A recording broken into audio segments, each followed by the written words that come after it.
It is Saturday, January 8th, and welcome to another edition of the Armstrong Williams Show. Many of you may have heard by now, or you may not be aware, that a suspicious white substance was discovered in the West Wing of the White House, prompting D.C. Fire Department and Secret Service to evacuate the area pending identification of the substance. What is shocking, America, that is, as it turns out, the substance was cocaine. Yes, at the White House. It actually raises the question of how an illegal drug could find its way into the people's house. When you think about the stringent security measures, not just anyone can gain access to the West Wing of the White House, let alone bring contrabands to boot. Now, I don't want to get into who shot Luke or John, but I think the question is, who would, if you're bringing cocaine into the White House, does it also signal that there's been cocaine use on that most sacred and hallowed ground? You know, I don't want to indulge in the conspiracy theories, and I'm just simply drawing conclusions that if you're taking cocaine into the White House, it's being used. And is it being used in the bathrooms in plain view? And the other thing is, if the roles were reversed and it was Trump in the White House and a white substance, which turned out to be cocaine, was brought in, the mainstream media would be all over this. So I'm joined by Patrice and Scott Bolden. When you think about the rampant drug use in our country, the fentanyl, the heroin, every time you turn around, the DEA is fighting drugs coming across our shore, confiscating drugs, and then you hear drugs were found in the West Wing of the White House, Scott. Well, it's the people's house, and people use drugs, as you just described. Scott, come on, and please. so it's not surprising. Please. What is surprising is so they should be using it in the people's house, Scott? Is that what you're implying? No, I'm saying that this is the reality. They found the drugs, it was tested, it was cocaine. I'm not endorsing that, I'm just reporting on that. The reality is that, thank goodness it wasn't anthrax or something dangerous. But the real reality here is it has nothing to do with Hunter Biden. He was thousands of miles away. Did anybody mention his name other than you? You just did in your opening I report. did not mention Hunter Biden's name. You did. You're confused. You did. Well, it was in your write-up on your monitor. But you can say whatever you want to say. Yeah. I did not mention it. Well, here's the that's deal. a low blow on your part. No, that's a low blow on your part, too. Let me tell you what happened. I think you should apologize for that. Apologize that's a low about blow. what? Because I would never. No, I think it was a low blow on your part. You said you didn't want to get into the conspiracy. But I did not mention his name, and you mentioned it. Well, I guess we all know who you were referring to. No, I'm not. And it's going to be a Republican talking point too, by the way. So now you want to get into it. Here we go. But here's the Here deal. we go. Here we go. This is what you do. This was an accident. I felt better for you for this. Well, because you and I had this discussion before the show started, and I respected our conversation. But look at what you do. Wait a minute. You're a snake. A snake? Yes, you're a snake. About? Yes, you are. I'm not a snake. Oh, I'm a human being. No, you should take that back. No, I'm not. This is some shoddy stuff you're doing here. No, but I'm not. It's a talking point for Nobody the GOP. brought it. We were not getting into Hunter Biden. You were referencing it without using his name. But I said, please. Regardless of Hunter Biden, I said he was 1,000 miles away from there. What I'm really talking about is this West Wing is a public entrance, but you can only get in by being invited by someone from the White House. The media uses it. Anyone could have brought that cocaine in, realized that they had it because they forgot about it, right? Dropped it on purpose or tossed it and never looked around to see if there were cameras there, what have you. It doesn't have to be an issue of drug use in the White House. It has to do with irresponsibility of someone either accidentally or purposely bringing it in. Patrice, go ahead, please. Because I'm upset with Scott right now, but I'm going to leave that. Okay, but go right ahead. We'll forgive each other. It's disgraceful that in the White House, you're finding cocaine. I'd make no excuses for drug use by anyone in this country. Now, I recognize that a lot of states are moving to make it legal, but there are ramifications for that when people are regularly using and going into the office every day, whether that becomes an occupational hazard and puts people's lives at risk, or frankly, it sets a standard that says it's not okay for drugs to be coming across the border and be part of the cartel's human trafficking rings, but it's okay for it to happen in the White House, whomever is doing it. I hope that we get to the bottom and understand who is responsible, and I hope that they're held accountable. But I also hope that there's some standards that are implemented, particularly in the White House, which is our leading house. It's not just the people's house. It should be representative of what we stand for and our values. And our values should be that we are people who are conducting ourselves with professionalism at all times. And sniffing cocaine does not signal professionalism at all. But finding drugs in the White House on the ground, dropped by someone who was in the West Wing, doesn't mean there's drug use going on in the White House. In fact, what? How would you... If you find cocaine in the White House, you're going to try to tell us there's not drug use going on? $100 bill, hold on. If you found a $100 bill and a plate of cocaine in the White House, now we're talking about evidence that there's drug use. Here, someone was discarding it, if you will. And all I'm saying is, if someone wants to bring a packet of cocaine into the White House, right, given all the security measures, background checks or not, there is no mechanism right now in the White House, the Secret Service will tell you, unless they've got drug-sniffing dogs, they do a background check, you empty your pockets and what have you. The megatometer's not going to find it. I'm not justifying it. What I'm saying is this doesn't connote drug use in the White House. There is a system that you're missing that is in place. What is? It's called honor and respect for the institution that you serve. Yeah. I would never think about taking any kind of contraband to the White House or anywhere else. But I want to do a larger point here on what Scott is talking about, because I want to take the high road here. I remember this story. I don't know if you remember this or not.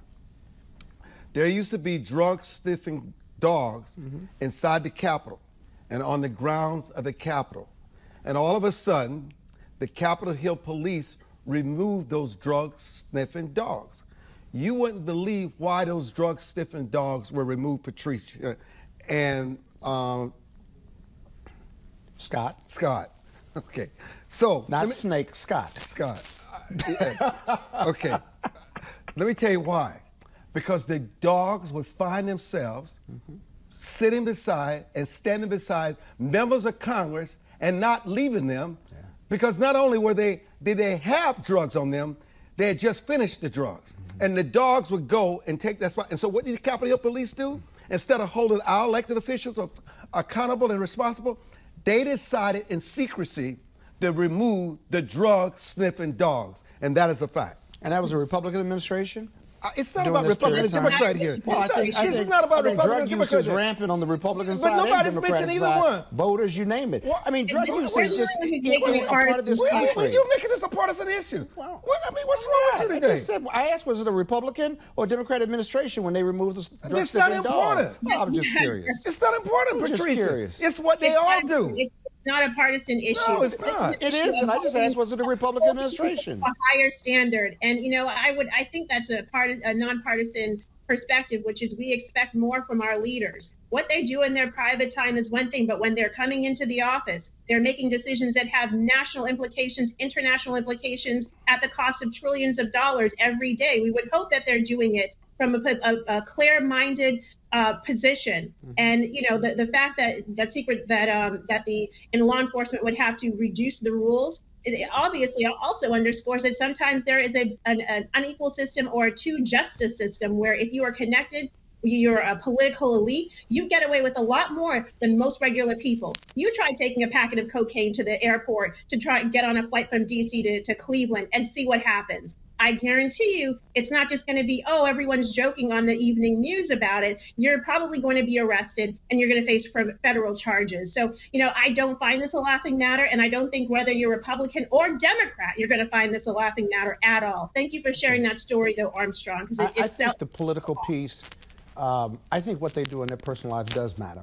Patrice and I can agree on everything she said, but I do think what they do in their personal life affects their job performance as an elected official or any job performance. I mean, weed is legal in probably some form of it in about 45 different states. That doesn't mean you can get high and go to work or go practice law or go get on the air just because socially it's legal. And so what you do in your personal life does affect that. And I'm not minimizing the fact that drugs were found at the White House. It's embarrassing, it's inappropriate, but I don't think you can draw, whether political, business, social, or otherwise, that somehow this White House, regardless of who's president, is somehow a haven for illicit drugs. I just don't believe that to be the case, because otherwise you wouldn't have found it on the ground. You would have found it in a room or someone using it or what have you. I just don't think you can draw it out that far. Well, who's drawing it out that far? I think the story has just been, it's been found. This is probably the first time on recorded history that we know this to be the case. You're the only one I've heard so far drawing it out to be this some sort of illicit drug ring going on in the White House. I don't think anyone's made that. I didn't say that either. I said if you want to talk about drugs use in America and now has it invaded the White House, which was your entry to this story, I'm saying that I don't think you can draw it out like that. I don't think this is a manifestation of drug abuse in the U.S. Here's my concern with this before we come back and talk about the recent term that is concluded by the Supreme Court. You know, I was just watching these kids during the 4th of July celebration, how they had these guns firing on law enforcement, literally firing on them, blazing them. I mean, and I asked myself, what's going on in this country? They have no kind of respect. They don't even understand that's assault of a law enforcement officer. And then you read this story about cocaine found on the grounds of the White House. You and I, as adults, can navigate this, but it emboldens young people that they can probably take cocaine to the school ground because they don't have the kind of structure that we've had. They don't have the kind of navigation of right and wrong that we've had. I just think what it does, it continues to dumb down our institution. And I think our institutions are worthy of the highest respect and the highest of honor is all I'm saying. We don't want to give kids more tools to misbehave and disregard the rule of the law and also respect for institutions. When Patrice and Scott and I come back, we're going to talk about the Supreme Court just concluded its term. We're going to discuss those cases and what it meant. I'm Armstrong Williams. We'll be back.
Oh, well, do I get...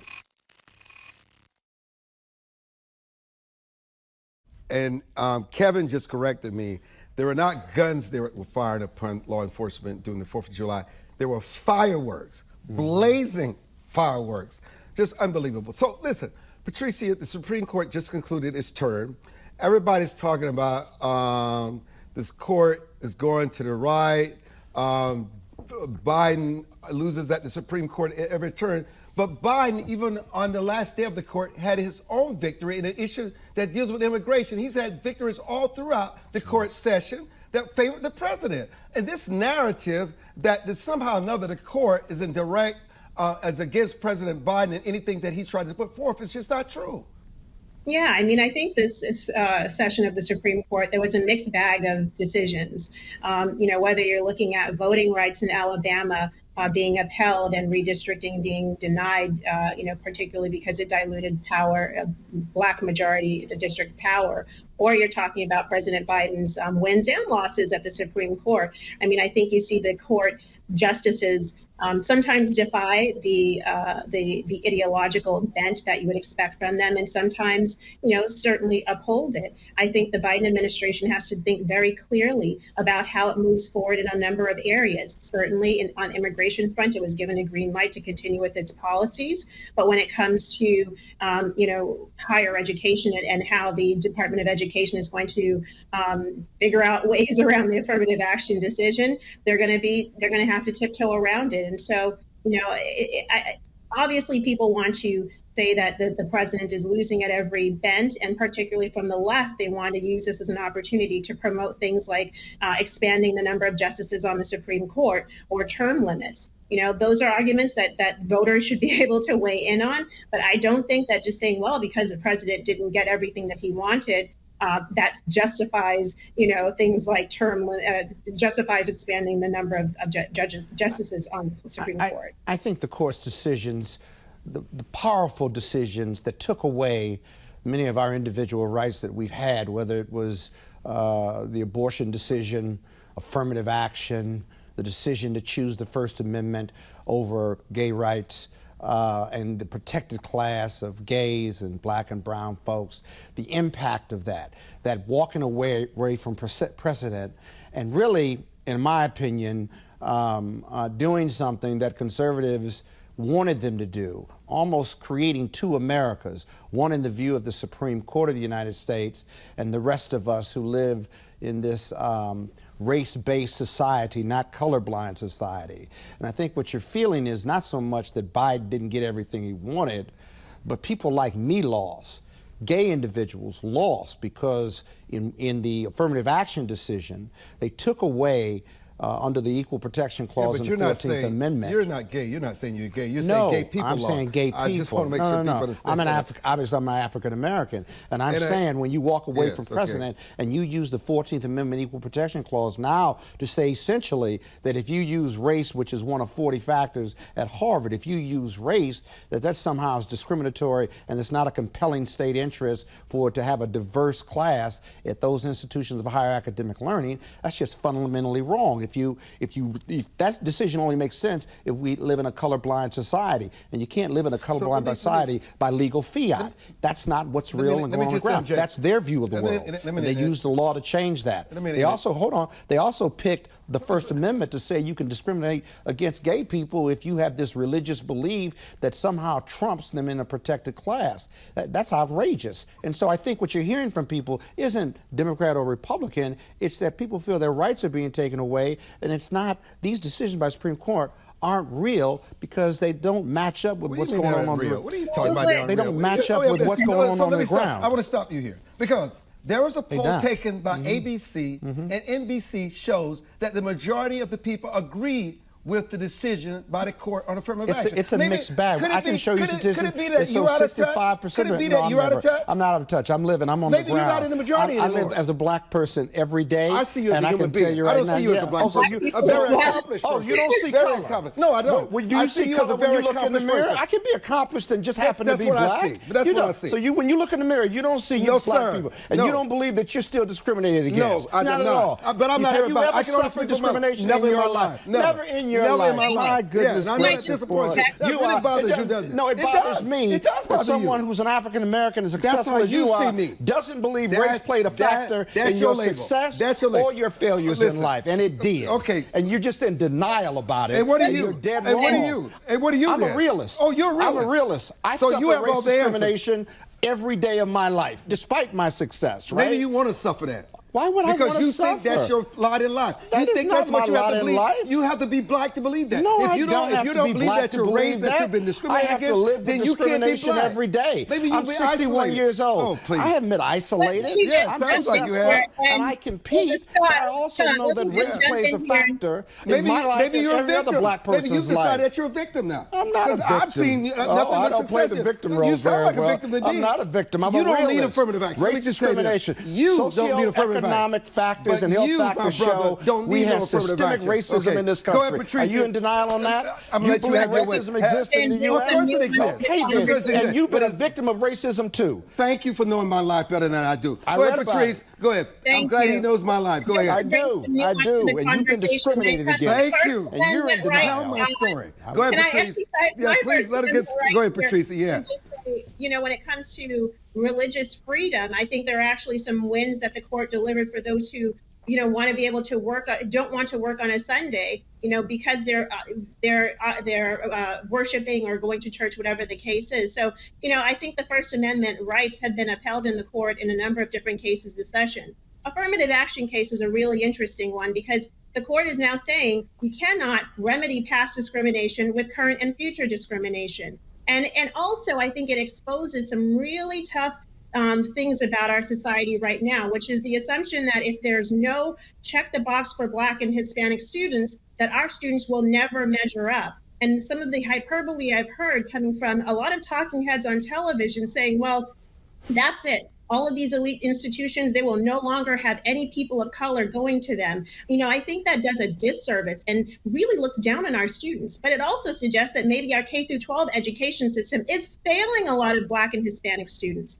I think it's unfair to assume that, you know, because we're no longer going to discriminate based on race, that universities and colleges are going to have to find other ways to redefine what diversity means, and not just skin color, but socioeconomic diversity, to be able to cobble together the kinds of classes that they're looking for. They're going to have to work a little bit harder. But let's not forget, folks, that in a number of states across this country, they have banned the use of racial preferencing in college admissions, including in California. So there is a way forward. There is a path that can be done. But the hyperbole that we're hearing, unfortunately from Scott and from many others, is that the sky is falling, and as a Black person, you will never succeed. As a Black kid, you're not going to get to go to college. First off, that's a lie. Second off, there are a lot of wonderful schools that, whether you're going to an elite school, a state school, or a community college. And third, there are alternatives to college for many students who don't need to go or don't want to go to college. We have to have a lot of conversations about what the future should look like for our kids.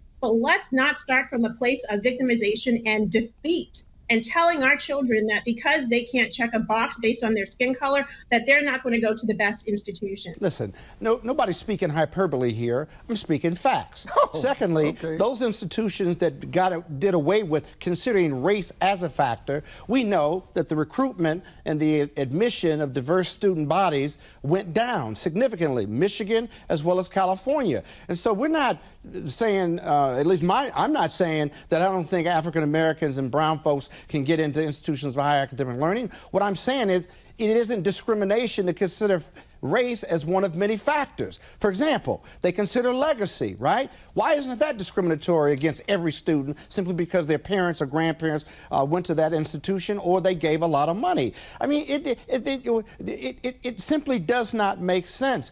What is the Supreme Court afraid of by considering race as a factor if you've got 400 years of racial oppression and socioeconomic numbers that show that Black people and brown people are far behind in all of those categories? I don't see that as reverse discrimination to correct past wrongs. What the Supreme Court did was try to correct past wrongs by saying if we continue to use race as a factor, then therefore we're discriminating against others, including Asians, as well as white America. And that's just not true, because otherwise racism still exists in this country. And if racism exists in this country, then we still need to consider race and value diversity and equity and inclusion. That decision doesn't, and you don't support diversity, equity, and inclusion if you disagree with my view of that bad decision by the Supreme Court. Scott, can I just and by say, the way, one last thing. I don't need either one of you all to agree with me to know I'm right about this. And we don't need you to agree with us. And we don't need you to agree with us. Don't agree with you. Don't very disappointed in we don't both of need you you all, either. since you all believe you live in a colorblind society. Boy, oh boy, I'm sorry. never been discriminated against. Can I just say, let me start with a place where I agree with you, Scott. I agree with you on legacy admissions. I think that actually is a leverage point where a lot of people. That's coming next. Race. That's a class issue where if you don't have a mom or a dad who's been in there, an uncle, that has created a lot of ways for people to leverage the admissions policy. I'm there with you. Let's talk about legacy admissions. Yep. Let me add, wait a minute, Patrice. Let me add this point. And the problem with legacy admissions, it goes back so many generations that blacks did not have the same opportunities that everybody else in this country. So they are not a part of that legacy admission. So obviously it's a discriminatory practice that Harvard and these other institutions should change. So, you know, Scott, we agree with you on this. We agree. In part. But the fact that you don't see color is disingenuous on your part. It is disingenuous, and we don't need to have any further discussion on it. If you think you look in the mirror and don't see race, or you don't see the melanin in my skin. I want to ask you one last question. I don't know if I want to answer. How much of your success has nothing to do with race, your race? I don't know how to answer that because I work hard. Okay. I'm considered a very successful lawyer. Yes, sir. Who happens to be black in this country. Happens to be black. But I am a realist in the sense that I know that me and my communities of color continue to service race. We know considered to be. I asked you a different question. Hold on. But I can't answer it without saying I can be successful. But you already said it. I'm an exception to the rule. I should be the rule. Your guest should be the rule. You should be the rule. And it's not. And it's in part because of systemic racism in this country. And if you don't believe that as a black person, you've been discriminated against because you won't be discriminated against. You need me to be discriminated against. I'm not the bad actor. I'm not the bad actor in racism. People that don't look like me are the bad actors, and I'm just accept that reality. You know what? I could be further if it wasn't for systemic racism in this country. I know your success has nothing to do with your race. It has to do with your hard work, your discipline, your parents. I know this for a fact. I'm an exception to that rule. You're not an exception. I can be further without racism in this country. Your exceptionalism has to do with your choice. And I should be the rule. Go ahead, not exceptional. I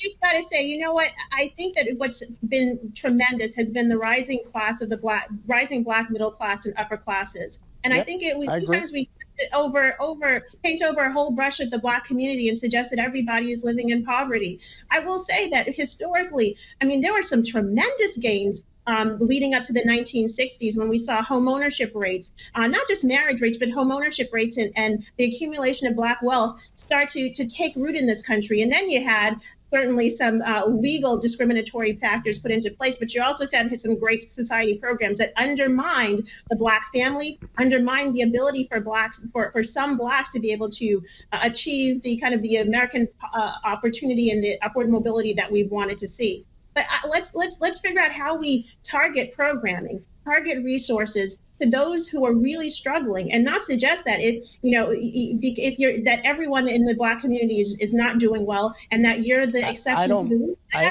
agree with you there. I don't believe that. A lot of successful blacks, and we can figure out what is the secret sauce. And how is it that we can ensure that everybody, whether you're black, Hispanic, or white, is able to participate equally and fully in this economy and in the education? But that has a lot to do with people that don't look like us. We can't accept that burden. Why do black people always have to pay? And because they're the ones that are being discriminated against. I do think this, with the Supreme Court, let's agree on this. With this Supreme Court decision, as much as I don't like it, right?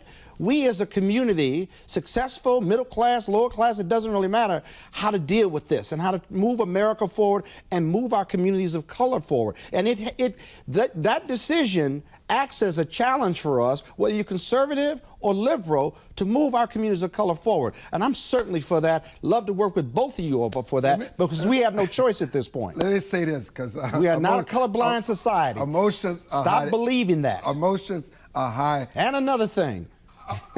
Emotions are high today.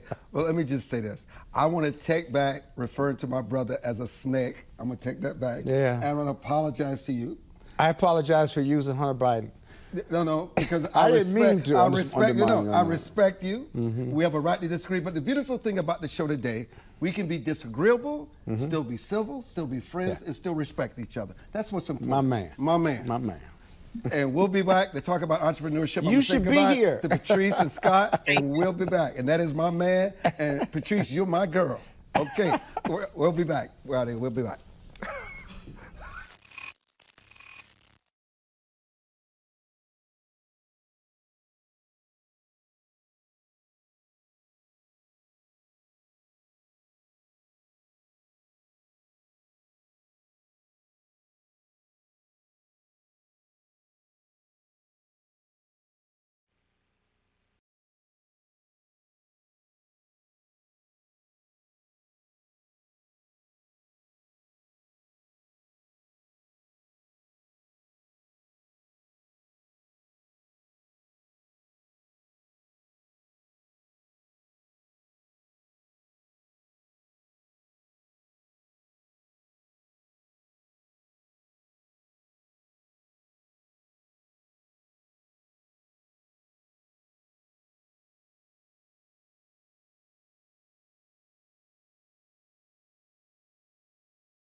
And welcome back to the podcast.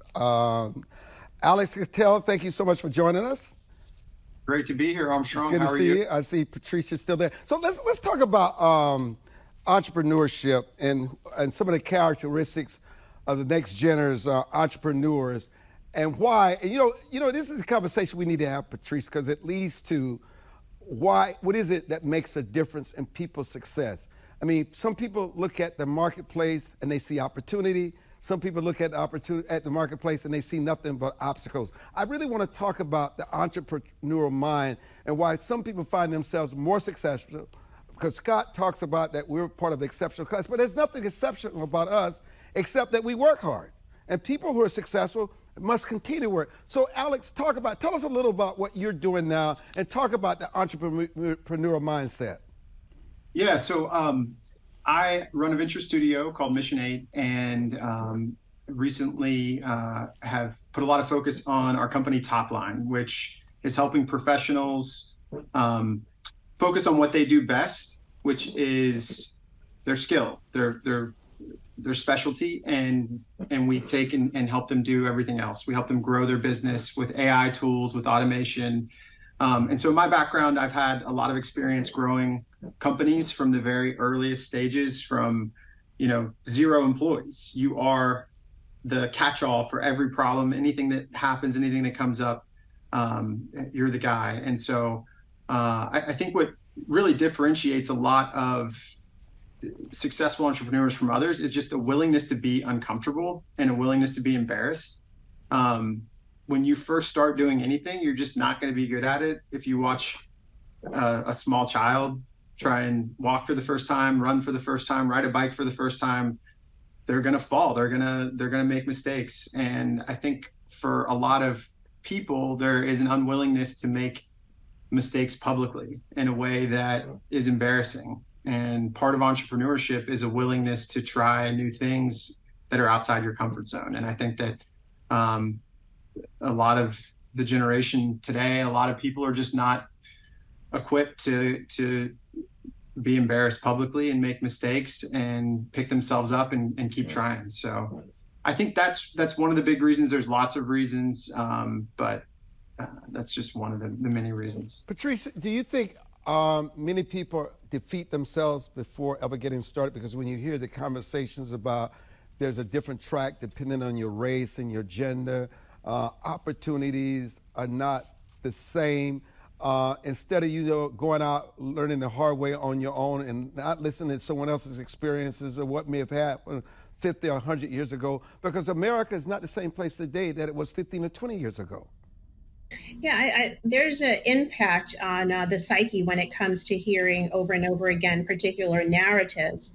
I think there's a rise in this anti-patriotism, the number of people, the proportion of people who are extremely proud of America has fallen. And I think part of it feeds into this idea that, this country has done such a disservice to so many different people. And I'm not denying that it has. Certainly, there have been waves of slavery, waves of anti-immigration in this country. But still, this is the best place for you to be able to take your idea, your passion, your ability, your skills to the marketplace and find opportunity there, whether it's working for someone or creating your own opportunities. I would love to ask Alex about, just when it comes to the younger generation, it seems like they seem to be interested in the idea of using their smartphone to be able to create that flexible life that they want. But, do you find that there's still struggles with them wanting to work long hours and wanting to work in, for someone, for themselves, but being willing to put in that time? Alex? Yeah, so I think one of the challenges that I see is our attention spans and our patience has gone down like never before. So in the era where you get everything you want instantly, it's hard sometimes to spend a year, 2 years, 3 years, head down, learning a trade that is useful, that people want to spend money on, building a business the hard way, where you learn you build something that people want, and you acquire customers, and you get feedback and you improve. so many of the ideas that we saw, I think, in this era of easy money were things that were get rich quick. You know, the NFT phase, the things that weren't really adding a lot of value to society. They weren't providing a lot of value to their customers. It was just people trading.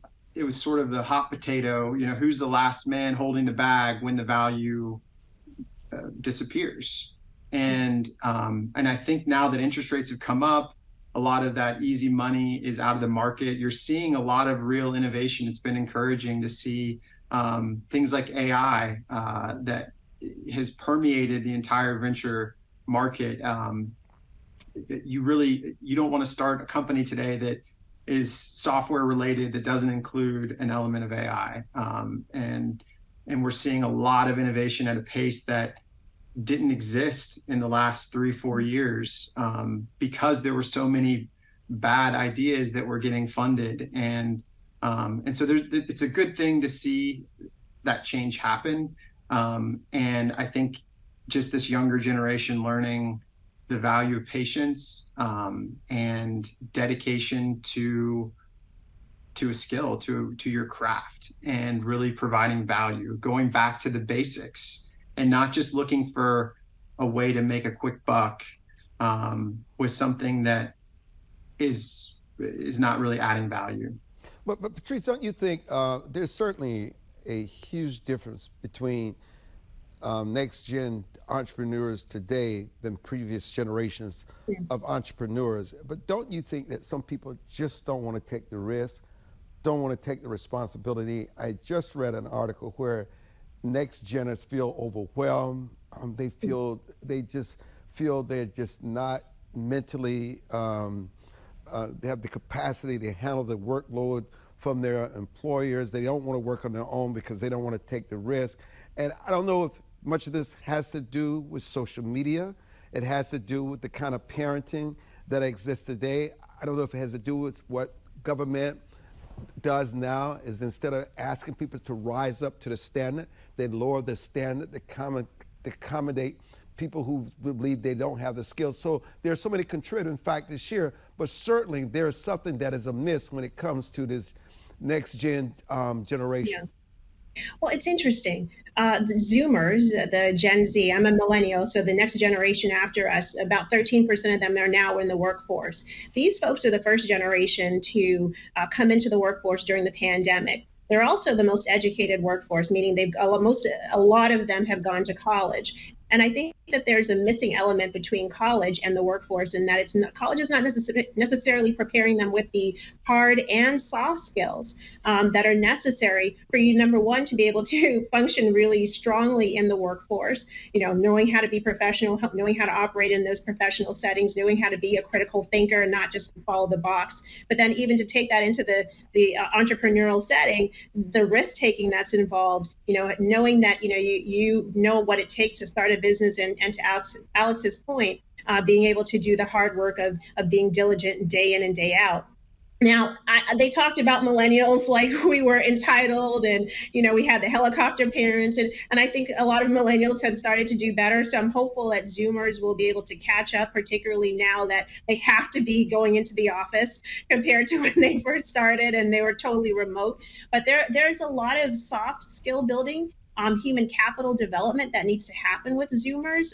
And frankly, a lot of that is going to be being passed down from boomers, from Gen Xers, and from millennials to this younger generation. Let's just hope that they're willing to be open to listening, and rather than thinking they know it all and can do it all by themselves.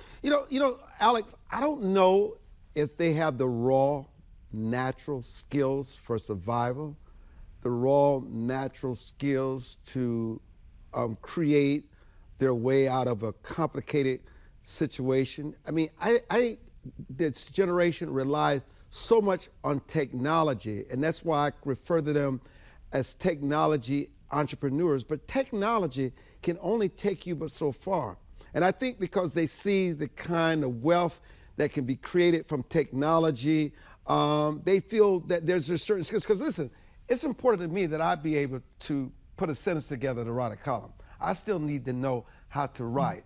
I still need to know how to go in the wood shop to build a table, or build a chair, or build a desk. I need to know and acquire those skills. And often I learned those skills not because I was in some trade school, but through trial and error, by almost losing a finger or a hand. I'm willing to stay in there until instinctively I master that skill. But I don't know if they have that kind of discipline and the fact to say, I'm not going to stop until I conquer this. Well, I think this generation is going to have to figure it out. I mean, if you look at the trend lines, the majority of the American workforce will work for themselves in some capacity by 2030. That number was just 6% of the American workforce in 1989. So this generation, I think more than anything else, is going to be a generation of entrepreneurs. And I think that I think that the jury's still out on what kind of innovations we see. But I am encouraged by some of the trend lines and the willingness to self-teach through tools that are out there. There's a lot of these kids, the schools are failing, and they're having to learn themselves on platforms, social media platforms, YouTube. They're watching videos, they're learning skills themselves. So for the people out there that are willing to do the work and are willing to take the risks, I don't think there's been a better opportunity than exists now. Anybody can learn these skills very cost effectively. Anybody can make a name for themselves. You can start a business much more cost effectively than ever before.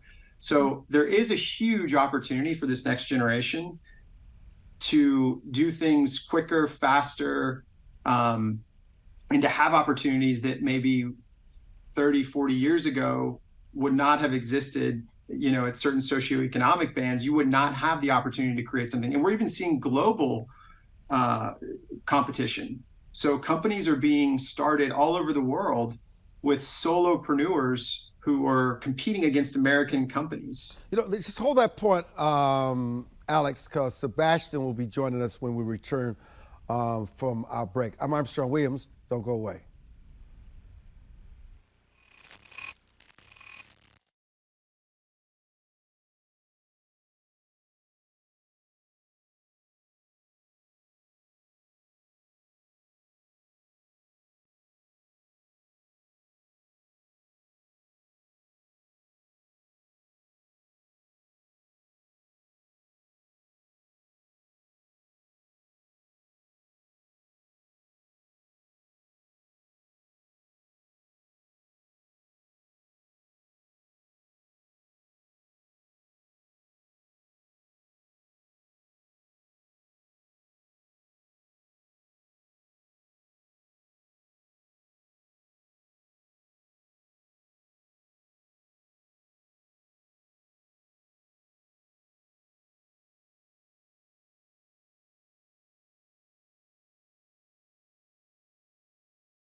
Sebastian Thomas is joining us. He's a small business investor.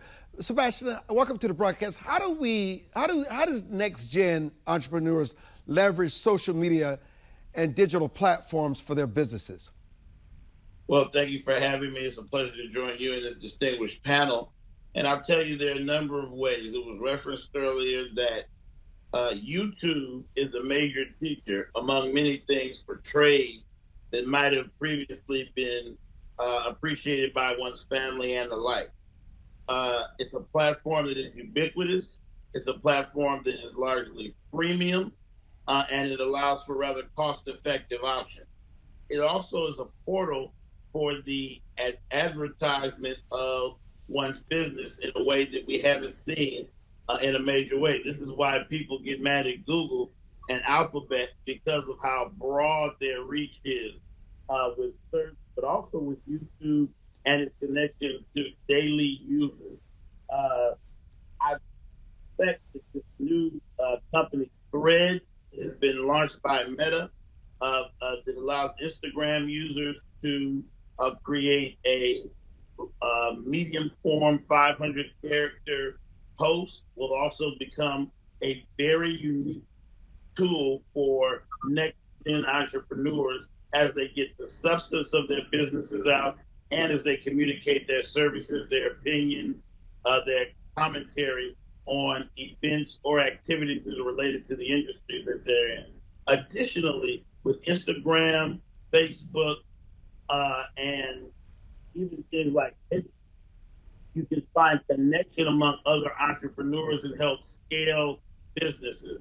What the distinguishing factor is when someone launches a business is how do you take a micro idea, turn it from a side hustle to a main line, transition one's employment, and then start building scale and capacity, ultimately to either scale substantially, it might become a very large enterprise, or to be acquired either as an individual or as a small business, and or to find other businesses that may have similar services that you may advise.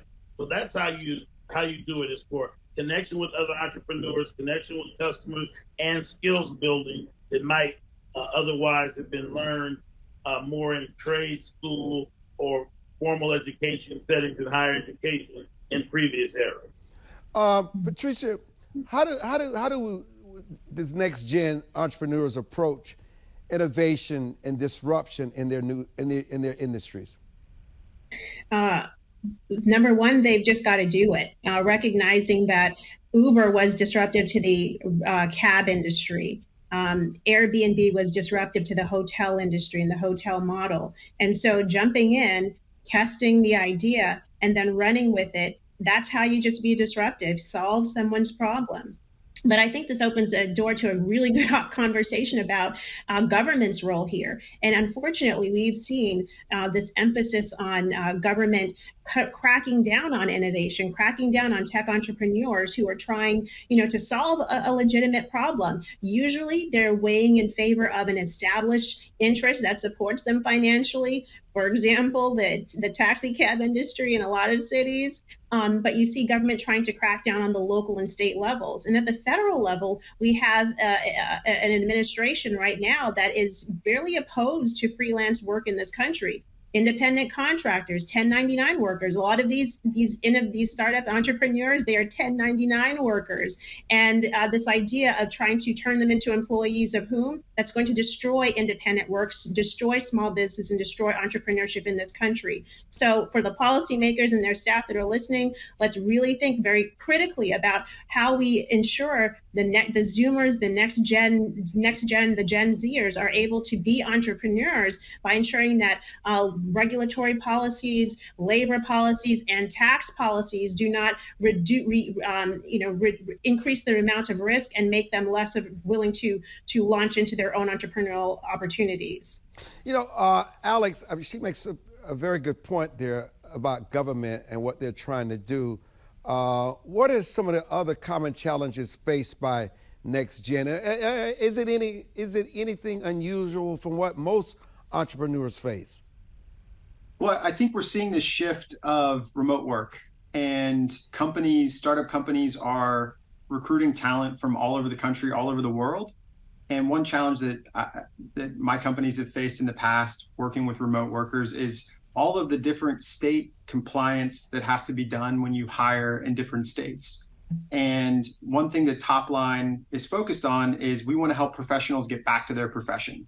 So small business owners, solopreneurs, we want them to focus on the skills and the services they provide, the things they do better than everything else, and eliminate all the other things, take that out of their hands. And so one of the big things that they're having to deal with is regulatory compliance, tax questions, and it's overwhelming in the era where companies are in all 50 states. A lot of times, right out of the gate, you're providing services online to customers. You have employees in multiple states, and how do you comply with all of the regulations that come into play, both federal and state, and operate your business and serve customers? And it's become really cumbersome and time consuming.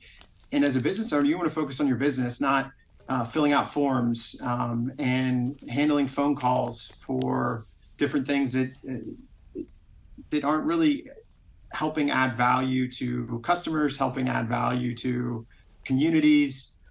There's a lot of antiquated systems that are still employed at the state and federal level, and the hoops you have to jump through, it gets overwhelming. And so I think a real effort from federal and state governments to streamline how they work with businesses, make things easier. It's so easy to in the private markets and working with private companies to get services, to buy services, to get refunds, to get answers to questions. If someone's not providing a great service, you move on, you work with a different company, a different provider. But with the federal government and with state governments, you're stuck with what's there. And so I think, taking some of the lessons learned from the innovators and applying them to the federal and state governments for regulatory compliance would be just a huge boom for solopreneurs and for small businesses, because the large companies, it's easier for them to comply with these rules. It's much easier. They have the resources, they have the legal teams, they have the HR teams to fill out all the paperwork. They just delegate it. But the solopreneur, it becomes, hours of their day, days of their weeks just focused on compliance. It's unnecessary, and I think needs to be fixed. I'm going to give Sebastian the last word. What advice would you give to aspiring entrepreneurs and investors on using this technology to navigate the ever-evolving cryptocurrency and blockchain? Well, regardless of industry, you see that there's great opportunity with blockchain because of its ability to store information securely in a private way, protect user data. So that's what should be ubiquitous for all entrepreneurs. With respect to crypto tokens, crypto exchanges, there's a great deal of flux right now, but we do know that there are mediums of art, there are mediums of events and celebratory activities that still do very well, that have value, that can be exchanged via tokens that are on a blockchain. So the great thing about it is that it is ubiquitous. You can use it for knitting materials that you may think are attractive, or for complete. Sebastian, Patricia, Alex, Scott, I can't not thank all of you enough for a wonderful broadcast. Very substantive, educational, and uplifting. Thank you so much for joining us for this edition. Thank you.